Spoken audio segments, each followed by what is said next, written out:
What do you know about what happened that night? He went out on the 23rd of September on the Friday night with his friends. He was on the phone to me 4 times throughout the day.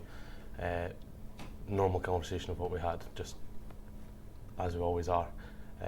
He's then left the bar Flux, I think it is, or Flex, and went and got food and walked along the road. He's then seen on CCTV throughout all this, and he lies down in a shop front door and sleeps for 2 hours. He then wakes up, he's been on his phone after that, he's seen on camera doing that, and he then steps into a back part of shops and is then not seen coming back out. And as you mentioned the CCTV, we're just looking at some of those CCTV images from Bury St Edmunds after that night out. How is it for you as a family, Derek, and you, Tony, how is it to look at those images? I'll watch it and I just see him. It's nothing out of the ordinary for me. I mean, I'd usually be alongside him with him when he was back home doing it. And you spoke to him several times that day. Yes, and spoke to him, and he was he? in the best mood ever. I'd planned to be coming up 2 weekends after what's happened to meet all of the boys from his regiment, meet all them, because I've never met any of them. Last time I was up was for Corrie's Pass Out Parade, and we're excited about that. He's booked flights to come up for Halloween to see us and all of his other friends, so it was just nothing but happy feelings on the phones. I think that's an interesting point, that the disappearance is so out of character, and I think if we look in the evidence of the case that's been gathered so far, is typically if somebody's going to disappear through choice, they make preparatory actions, they put money aside, they do different things. There's no evidence of that in this situation.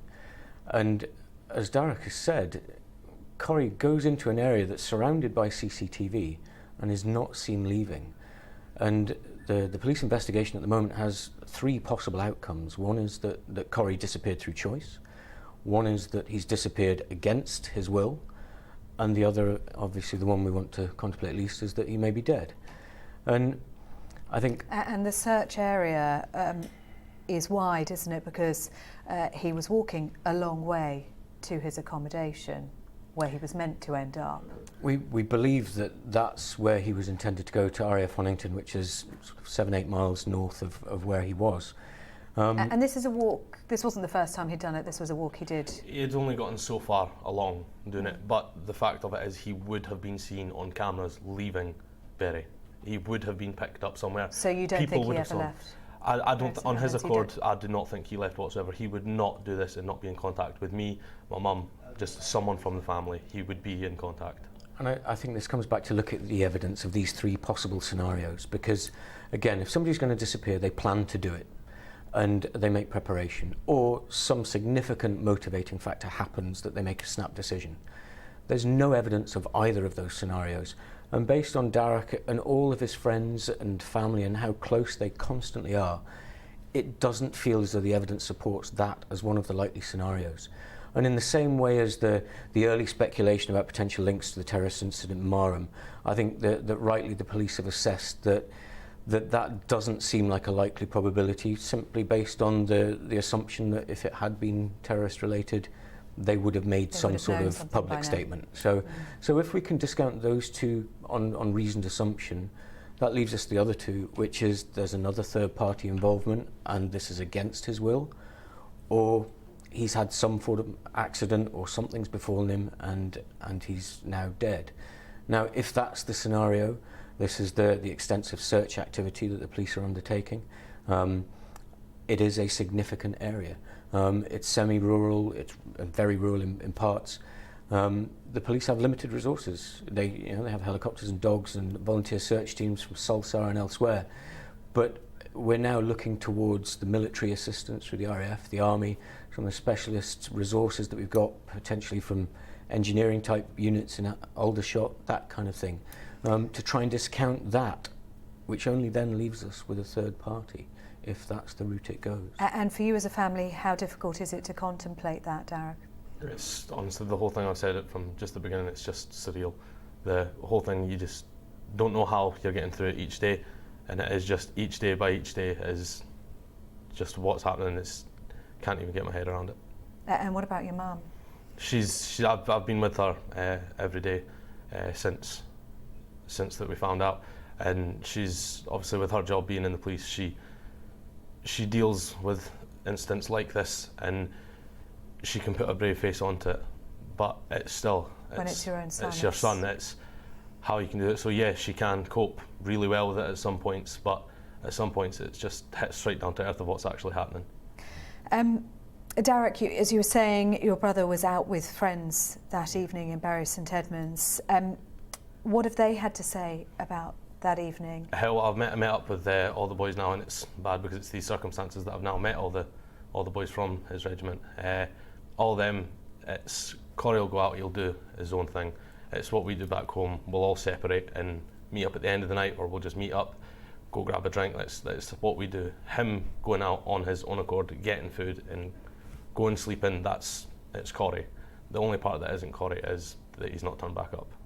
Yeah, and there was an early lead from Corey's mobile phone, wasn't there, Tony? Has there been any development on that line of inquiry? Not per se. I mean, there are technical things that the police and other agencies are able to do behind the scenes in regard to trying to triangulate where that device was seen.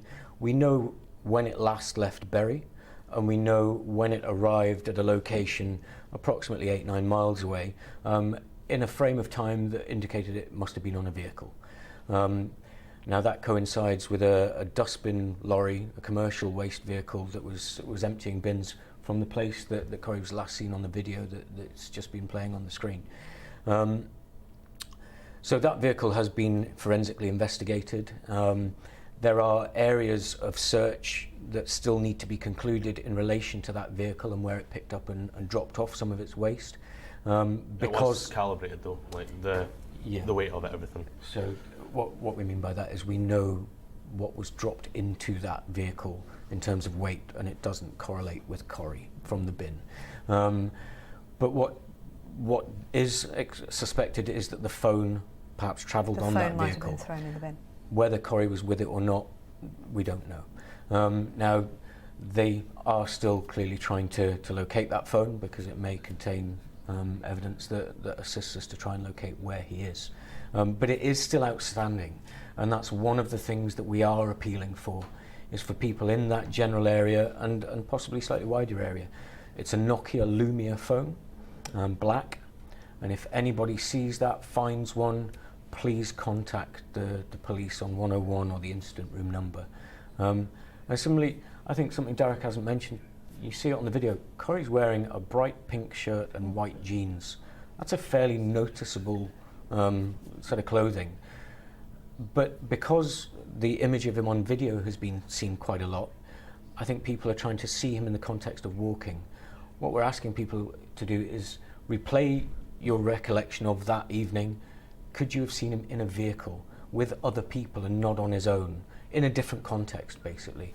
That might help unlock a sighting, because the CCTV footprint, public and private, is extensive but not comprehensive, and there are gaps. And it would take quite detailed planning to evade a single sighting on all of that CCTV.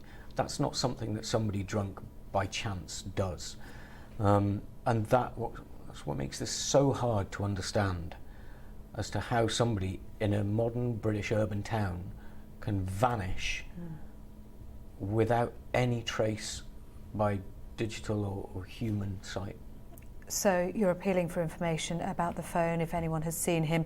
Derek, what would you like to say to the public about this search for your brother? What help do you want? The people of Bury, everything that they've been doing, the police, everything, like what has been done is just unreal how much has been done. But until Corey is found or back, then I'd just ask everyone to do every single thing that they possibly could, and if that is checking their gardens nearby of Bury where he went missing, just anything, because there's that little to go on that anything could help. Okay, Derek McCaig and Tony Wrinch, thank you both very much indeed, and we wish you all the very best in the hunt for Corey. Thank you.